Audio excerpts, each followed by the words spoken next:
개인 외에도 기업이나 기관의 트위터나 페이스북 같은 소셜미디어 활용이 활발해지고 있습니다.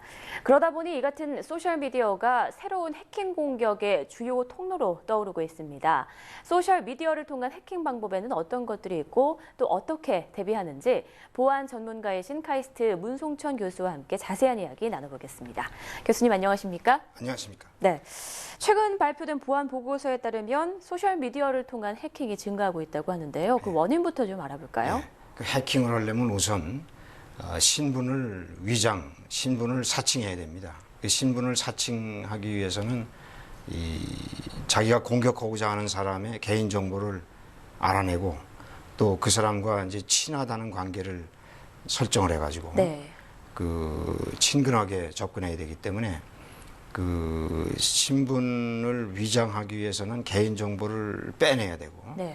개인 정보를 빼낼 수 있는 그 좋은 수단이 SNS 같은 이러한 그 신뢰를 바탕으로 하는 친구 관계라든가 네. 팔로워 관계를 통해서 이 신뢰가 자연적으로 형성되어 있기 때문에 그 친구를 사칭하고 팔로워를 사칭해 가지고 이 접근을 해서 결국 개인 정보를 획득을 한 다음에 그다음에 이제 그걸 갖다 피싱에 써먹으려고 네. 그렇게 하는 거죠. 그래서 이 점점 이제 무대가 되고 있습니다. 네, 그러니까 온라인상의 대인 관계를 잘 활용해서 범죄에 쓰고 있다 이런 말씀이신데요. 그런데 소셜미디어가 해커들의 놀이터라는 말까지 있을 정도라고 하더라고요. 그렇죠. 그 정도로 소셜미디어의 보안이 아주 취약한 편인가요? 예, 그렇죠. 그래서 이 PC 경우로는 보통 SNS를 잘 안 하지 않습니까? 네. 요즘에 모바일 디바이스로 많이 하죠. 그렇기 때문에 그 친구로부터 우리가 쉽게 요즘에 벌어진 사건 같은 거 봐도 모바일 청첩장 같은 거, 네. 모바일 청첩장에 그 당한 사람들이 많거든요. 네, 제 주변에도 많더라고요. 예, 그래서 그런 경우에 이제 악성 링크를 클릭하기만 하면은 이제 바로 해킹에 그 당하게 되는 겁니다. 그래서 이 모바일 디바이스가 우리가 이제 사용할 때 그 보안 의식이 약해요. 그리고 실시간으로 오기 때문에 빨리 응답을 해야 되고 네. 그러다 보니까 이걸 클릭을 할까 말까 한두 번 생각하기 이전에 바로 눌러버리니까 악성 링크에 클릭이 돼버리는 겁니다. 네. 그렇기 때문에 이제 그런 사전에 이게 친구에서 만약에 모바일 청첩장이 왔다. 그러면 이게 과연 진정한 청첩장이냐를 확인해야 되는데 확인하려면은 어떤 방법이 있겠습니까? 클릭을 해야죠. 아니 클릭이 아니라 확인하려면 일단 이게 이 친구가 진짜 맞는 건가 한번 전화를 해봐야 되는데 예. 전화해 보기 전에 바로 클릭했다든가 이렇게 되면 위험에 노출될 수 있는 거죠. 그렇죠. 사실 모르는 이름이어도 누구지 하면서 클릭을 하다가 이렇게 범죄에 당한 경우도 꽤 많다고 하더라고요. 지금 말씀하신 것처럼 이 모바일 청첩장을 모방한 피싱 외에도 여러 가지 수법들이 많다고 하는데 어떤 공격이 구체적으로 어떤 피해를 줄 수 있는지 좀 설명을 해주시죠. 기업은 원래 그 해킹 자체가 잘 되지 않도록 상당히 폐쇄적인 구조를 가지고 있습니다. 네. 그래서 폐쇄적인 조직 문화가 형성돼 있고 다른 사람의 침입을 보통 허용하지 않죠. 그렇기 때문에 SNS 같은 걸로 이제 친근하게 쉽게 접근해서 이제 그 자기 친구나 그다음에 상사를 자기가 이 부하 상사 관계에서 이 상위 직급에 있는 사람을 사칭하는 겁니다. 네. 사칭을 해가지고서 업무를 위장한 이 메시지를 날린단 말이죠. 그래서 그렇게 당하는 경우가 많죠. 업무를 위장해가지고 날리니까 이게 회사 업무인가 보다.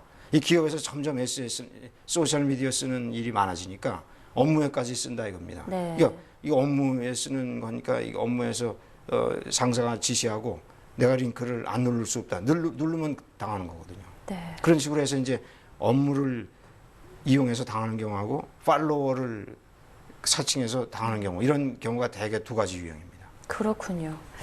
자, 그럼 이런 심각한 소셜미디어를 통한 해킹을 막기 위해서는 어떤 보안 조치를 취해야 하는 겁니까? 물론 이제 주기적으로 패치를 설치하시고 네.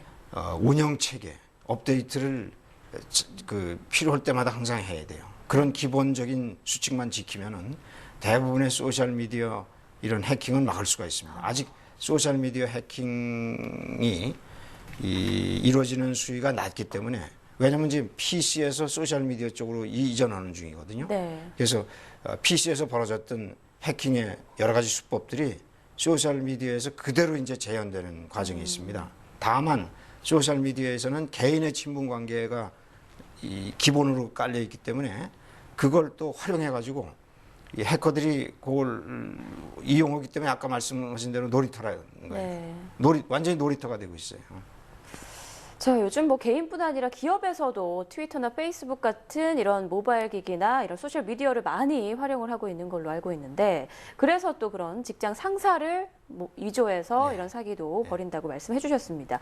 기업 차원에서는 이런 공격에 대해서 어떻게 좀 대비를 할 수 있을까요? 기업 차원에서는 이제 제일 주의해야 될 것이 이 본사가 안전하다 이렇게 생각하면 이제 그게 거기서 오산이에요. 네. 본사 말고 지사들이 있고 또 해외 지사 현지 사이트들이 있습니다. 그런 데들은 본사와 보안 수칙이 다를 수가 있거든요.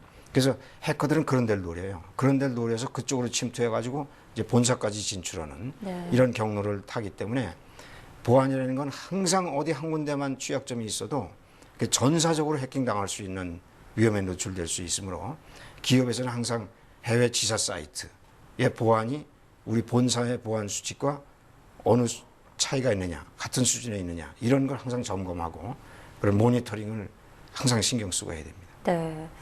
본사나 지사나 할 것 없이 아주 보안에 철저히 대비를 해야 한다라는 말씀을 해주셨습니다. 참 이런 기술에 대한 지식과 능력을 국가 기술 발전했으면 얼마나 좋을까 하는 생각이 드네요.